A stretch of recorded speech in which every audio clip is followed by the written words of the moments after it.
मैं अनुरोध करूंगी उत्तर प्रदेश के माननीय मुख्यमंत्री श्री योगी आदित्यनाथ जी से कि वे माननीय प्रधानमंत्री जी को स्मृति चिन्ह भेंट कर सम्मानित करें। और वो स्वर्णिम घड़ी आ गई जबकि भारत के यशस्वी माननीय प्रधानमंत्री जी के द्वारा हरी झंडी दिखाकर बनारस से 4 नई वंदे भारत एक्सप्रेस बनारस खजुराहो, एर्नाकुलम बेंगलुरु, फिरोजपुर से दिल्ली और लखनऊ से सहारन वंदे भारत एक्सप्रेस ट्रेन सेवाओं का एक साथ शुभारंभ किया गया है। आइए जोरदार तालियों के माध्यम से इन सौभाग्यशाली क्षणों का स्वागत अभिनंदन करें। भारत माता की, भारत माता की, भारत माता की। आज भारत के रेल इतिहास में एक और स्वर्णिम अध्याय जुड़ गया है। जोरदार तालियों से इन ऐतिहासिक क्षणों का अभिनंदन करें।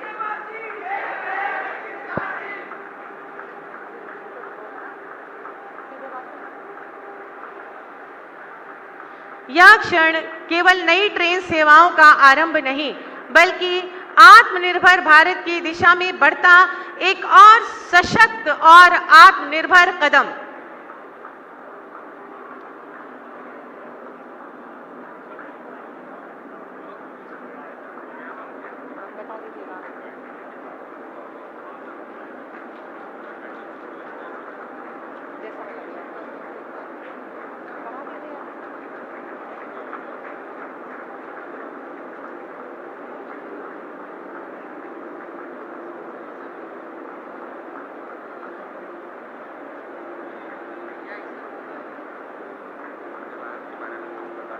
बोलो। आज 4 वंदे भारत एक्सप्रेस ट्रेनों का शुभारंभ माननीय प्रधानमंत्री जी द्वारा हरी झंडी दिखाकर किया गया है। वंदे भारत एक्सप्रेस ने हर भारतवासी के जीवन को एक नई दिशा, नई गति और नई ऊर्जा दी है। सभी गणमान्यों से अनुरोध है कि करतल ध्वनि करते हुए इन गौरवशाली क्षणों के साक्षी बने।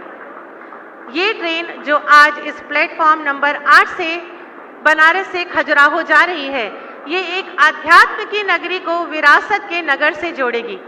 माननीय प्रधानमंत्री जी की एक भारत श्रेष्ठ भारत की संकल्पना की साक्षात सिद्धि इस ट्रेन के माध्यम से हो रही है। इस ट्रेन में हमारे देश के उज्जवल भविष्य का प्रतीक नन्हे मुन्ने बच्चे सवार हैं। बहुत बहुत धन्यवाद, आभार माननीय प्रधानमंत्री जी। मैं अनुरोध करूंगी उत्तर प्रदेश के माननीय मुख्यमंत्री श्री योगी आदित्यनाथ जी से कि वे माननीय प्रधानमंत्री जी को स्मृति चिन्ह भेंट कर सम्मानित करें।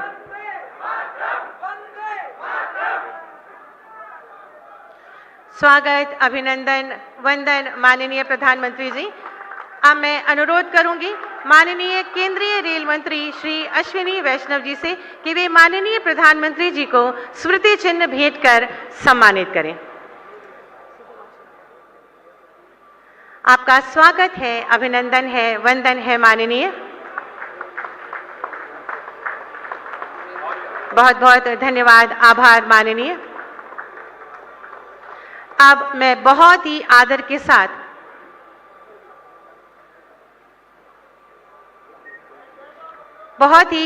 साथ माननीय प्रधानमंत्री जी से विनम्र अनुरोध करूंगी कि आज के शुभ अवसर पर अपने प्रेरणादायी शब्दों से हम सभी का मार्गदर्शन करें। आप सभी जोरदार तालियों के माध्यम से माननीय प्रधानमंत्री जी का स्वागत अभिनंदन करें।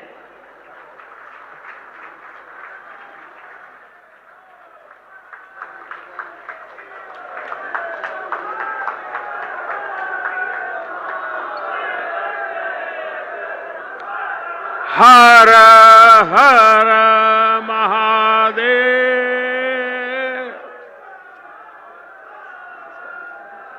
नमः पार्वती पतये। हर हर महादेव। उत्तर प्रदेश के ऊर्जावान मुख्यमंत्री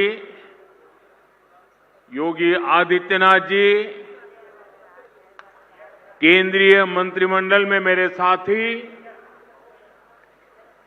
और विकसित भारत की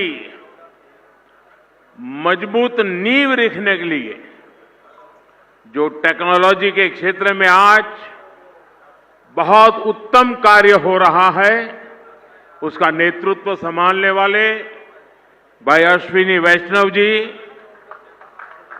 टेक्नोलॉजी के जरिए हमारे साथ इस कार्यक्रम में जुड़े एर्नाकुलम से केरला के राज्यपाल श्री राजेंद्र अर्लेकर जी, केंद्र में मेरे साथी सुरेश गोपी जी, जॉर्ज कुरियन जी, केरला के इस कार्यक्रम में उपस्थित अन्य सभी मंत्री, जनप्रतिनिधिगण, फिरोजपुर से जुड़े केंद्र में मेरे साथी, पंजाब के नेता रवनीत सिंह बिट्टू जी, वहां उपस्थित सभी जनप्रतिनिधि, लखनऊ से जुड़े यूपी के डिप्टी सीएम ब्रजेश पाठक जी,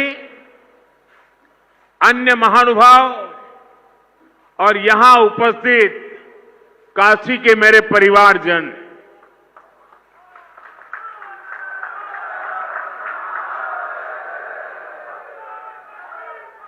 बाबा विश्वनाथ के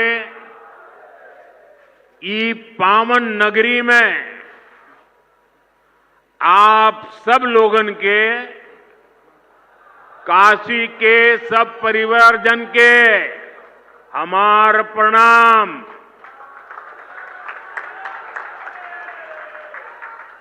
हम देखनी देव दीपावली पर कितना अद्भुत आयोजन भइल। अब आज का दिन भी बड़ा शुभ है। हम ई विकास पर्व के आप सब लोग के शुभकामना देत है। साथियों, दुनिया भर के विकसित देशों में आर्थिक विकास का बहुत बड़ा कारण वहां का इंफ्रास्ट्रक्चर रहा है। जिन भी देशों में बड़ी प्रगति, बड़ा विकास हुआ है, उनके आगे बढ़ने के पीछे बहुत बड़ी शक्ति वहां के इंफ्रास्ट्रक्चर डेवलपमेंट की है। अब मान लीजिए कोई इलाका है, लंबे समय से वहां रेल नहीं जा रही है, रेल की पटरी नहीं है, ट्रेन नहीं आती है, स्टेशन नहीं है, लेकिन जैसे ही वहां पटरी लग जाएगी, स्टेशन बन जाएगा, उस नगर का अपने आप विकास शुरू हो जाता है। किसी गांव के अंदर सालों से रोड ही नहीं है, कोई रास्ता नहीं, कच्चे मिट्टी के रास्ते पर लोग जाते आते रहते हैं, लेकिन जैसे ही एक छोटा सा रोड बन जाता है, किसानों की आवाजाही, किसानों का माल वहां से बाजार में जाना शुरू हो जाता है। मतलब इंफ्रास्ट्रक्चर यानी बड़े बड़े ब्रिज, बड़े बड़े हाईवे, इतना ही नहीं होता है। कहीं पर भी जब ऐसी व्यवस्थाएं विकसित होती है तो उस क्षेत्र का विकास शुरू हो जाता है। जैसा हमारा गांव का अनुभव है, जैसा हमारे कस्बे का अनुभव है, जैसा हमारे छोटे नगर का अनुभव है, वैसा ही पूरे देश का भी होता है। कितने एयरपोर्ट बने, कितनी वंदे भारत ट्रेनें चल रही हैं, दुनिया के कितने देशों से हवाई जहाज आते हैं, ये सारी बातें विकास के साथ जुड़ चुकी है। और आज भारत भी बहुत तेज गति से इसी रास्ते पर चल रहा है। इसी कड़ी में आज देश के अलग अलग हिस्सों में नई वंदे भारत ट्रेनों की शुरुआत हो रही है। काशी से खजुराहो वंदे भारत के अलावा फिरोजपुर दिल्ली वंदे भारत, लखनऊ सहारनपुर वंदे भारत और एर्नाकुलम बेंगलुरु वंदे भारत, इसको भी हरी झंडी दिखाई गई है। इन 4 नई ट्रेनों के साथ ही अब देश में 160 से ज्यादा नई वंदे भारत ट्रेनों का संचालन होने लगा है। मैं काशीवासियों को, सभी देशवासियों को इन ट्रेनों की बहुत बहुत बधाई देता हूं। साथियों, आज वंदे भारत, नमो भारत और अमृत भारत जैसी ट्रेनें भारतीय रेलवे की अगली पीढ़ी की नींव तैयार कर रही है। ये भारतीय रेलवे को ट्रांसफॉर्म करने का एक पूरा अभियान है। वंदे भारत भारतीयों की, भारतीयों द्वारा, भारतीयों के लिए बनाई हुई ट्रेन है, जिस पर हर भारतीय को गर्व है। वरना पहले हम कर सकते हैं क्या? ये तो विदेश में हो सकता है, हमारे यहां होने लगा कि नहीं होने लगा? हमारे देश में बन रहा है कि नहीं बन रहा है? हमारे देश के लोग बना रहे हैं कि नहीं बना रहे?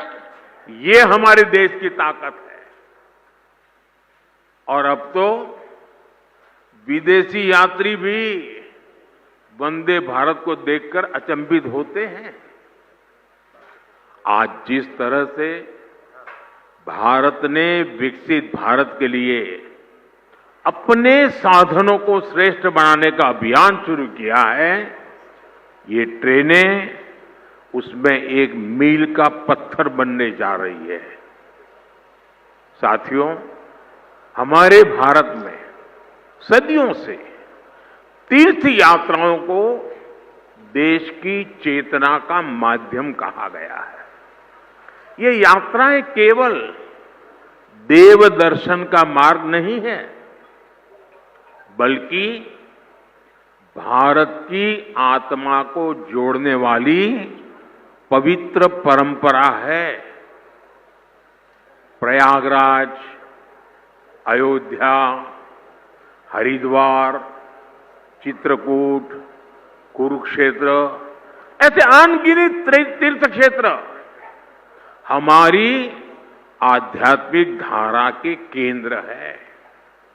आज जब ये पावन धाम वंदे भारत के नेटवर्क से जुड़ रहे हैं, तो एक तरह भारत की संस्कृति, आस्था और विकास की यात्रा को जोड़ने का भी काम हुआ है। ये भारत की विरासत के शहरों को देश के विकास का प्रतीक बनाने की तरफ एक अहम कदम है। साथियों, इन यात्राओं का एक आर्थिक पहलू भी होता है, जिसकी उतनी चर्चा नहीं होती। बीते 11 वर्षों में यूपी में हुए विकास कार्यों ने तीर्थाटन को एक नए स्तर पर पहुंचा दिया है। पिछले साल बाबा विश्वनाथ के दर्शन के लिए 11 करोड़ श्रद्धालु काशी आए थे।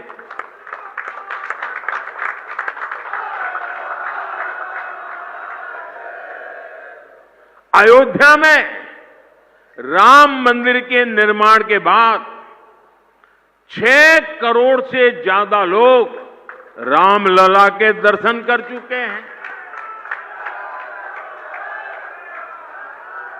यूपी की अर्थव्यवस्था को इन श्रद्धालुओं ने हजारों करोड़ रुपए का लाभ पहुंचाया है। इन्होंने यूपी के होटलों, व्यापारियों, ट्रांसपोर्ट कंपनियों, स्थानीय कलाकारों, नाव चलाने वालों को निरंतर कमाई का अवसर दिया है। इसके कारण अब बनारस के सैकड़ों नौजवान अब ट्रांसपोर्ट से लेकर बनारसी साड़ियों तक हर एक चीज में नए नए व्यापारों को शुरू कर रहे हैं। इन सब की वजह से यूपी में, काशी में समृद्धि का द्वार खुल रहा है। साथियों, विकसित काशी से विकसित भारत का मंत्र साकार करने के लिए हम लगातार यहां भी इंफ्रास्ट्रक्चर के अनेक काम कर रहे हैं। आज काशी में अच्छे अस्पताल, अच्छी सड़कें, गैस पाइपलाइन से लेकर इंटरनेट कनेक्टिविटी की व्यवस्थाएं लगातार विस्तार भी हो रहा है, विकास भी हो रहा है और क्वालिटेटिव इंप्रूवमेंट भी हो रहा है। रोपवे पर तेजी से काम हो रहा है। गंजारी और सीगरा स्टेडियम जैसे स्पोर्ट्स इंफ्रास्ट्रक्चर भी अब हमारे पास है। हमारा प्रयास है कि बनारस आना, बनारस में रहना और बनारस की सुविधाओं को जीना सबके लिए खास अनुभव बने। साथियों, हमारी सरकार का प्रयास काशी में स्वास्थ्य सेवाओं में लगातार सुधार का भी है। 10-11 साल पहले स्थिति ये थी कि गंभीर बीमारी का इलाज कराना हो तो लोगों के पास सिर्फ बीएचयू का विकल्प होता था और मरीजों की संख्या इतनी ज्यादा होती थी कि पूरी रात खड़े रहने के बाद भी इन्हें इलाज नहीं मिल पाता था। कैंसर जैसी गंभीर बीमारी होने पर इलाज के लिए लोग जमीन और खेत बेचकर मुंबई जाते थे। आज काशी के लोगों की इन सारी चिंताओं को हमारी सरकार ने कम करने का काम किया है। कैंसर के लिए महामना कैंसर अस्पताल, आंख के इलाज के लिए शंकर नेत्रालय, बीएचयू में बना अत्याधुनिक ट्रॉमा सेंटर और शताब्दी चिकित्सालय, पांडेयपुर में बना मंडलीय अस्पताल, ये सारे अस्पताल आज काशी, पूर्वांचल समेत आसपास के राज्यों के लिए भी वरदान बने हैं। इन अस्पतालों में आयुष्मान भारत और जन औषधि केंद्र की वजह से आज गरीबों को, लाखों लोगों के करोड़ों रुपयों की बचत हो पा रही है। एक तरफ इससे लोगों की चिंता खत्म हुई है, दूसरी तरफ काशी इस पूरे क्षेत्र की हेल्थ कैपिटल के रूप में जाना जाने लगा है। साथियों, हमें काशी के विकास की ये गति, ये ऊर्जा बनाए रखनी है ताकि भव्य काशी तेजी से समृद्ध काशी भी हो और पूरी दुनिया से जो भी काशी आए वो बाबा विश्वनाथ की इस नगरी में सभी को एक अलग ऊर्जा, एक अलग उत्साह और अलग आनंद मिल सके। साथियों, अभी मैं वंदे भारत ट्रेन के अंदर कुछ विद्यार्थियों से बात कर रहा था। मैं अश्विनी जी को बधाई देता हूं, उन्होंने एक अच्छी परंपरा शुरू की है।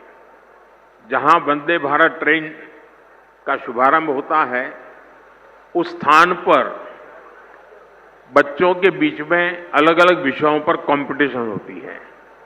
विकास के संबंध में, वंदे भारत के संबंध में, अलग अलग विकसित भारत की कल्पना के चित्रों के संदर्भ में, कविताओं को लेकर के। और मैं आज, क्योंकि ज्यादा समय नहीं मिला था बच्चों को, लेकिन 2-4 दिन के भीतर भीतर उनकी जो कल्पकता थी, उन्होंने विकसित काशी के जो चित्र बनाए थे, विकसित भारत के जो चित्र बनाए थे, सुरक्षित भारत के जो चित्र बनाए थे, जो कविताएं सुनने को मिली मुझे, 12-12, 14 साल से बेटे बेटियां इतनी बढ़िया कविताएं सुना रहे थे। काशी के सांसद के नाते मुझे इतना गर्व हुआ कि मेरी काशी में ऐसे होनहार बच्चे हैं। मैं अभी यहां कुछ बच्चों को मिला, एक बच्चे को मिला, उसके तो हाथ की भी तकलीफ है, लेकिन जो चित्र उसने बनाया है, मैं वाकई बहुत ही मेरे लिए प्रसन्नता का विषय है। यानी मैं यहां की स्कूलों के टीचरों को भी हृदय से बहुत बधाई देता हूं कि उन्होंने बच्चों को ये प्रेरणा दी, उनका मार्गदर्शन किया। मैं इन बालकों के माता पिता को भी बधाई देता हूं। जरूर उन्होंने भी कोई न कोई योगदान किया होगा, तब इतना सुंदर कार्यक्रम इन्होंने किया होगा। मेरा तो मन में विचार आया कि एक बार यहां इन बच्चों का कवि सम्मेलन करें और उसमें से 8-10 जो बढ़िया बच्चे हो उनको देश भर में ले जाए, उनसे कविताएं करवाए। इतना प्रभावी था।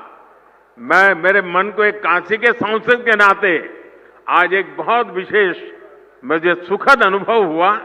मैं इन बच्चों का हृदय से बहुत बहुत अभिनंदन करता हूं, बधाई कर देता हूं। साथियों, आज मुझे ढेर सारे कार्यक्रमों में जाना है, इसलिए एक छोटा सा कार्यक्रम में ही आज रखा था। मुझे जल्दी निकलना भी है और सुबह सुबह इतनी बड़ी मात्रा में आप लोग आ गए, ये भी खुशी की बात है। एक बार फिर आज के इस आयोजन के लिए और वंदे भारत ट्रेनों के लिए आप सभी को मेरी ढेर सारी शुभकामनाएं। बहुत बहुत धन्यवाद। हर हर महादेव।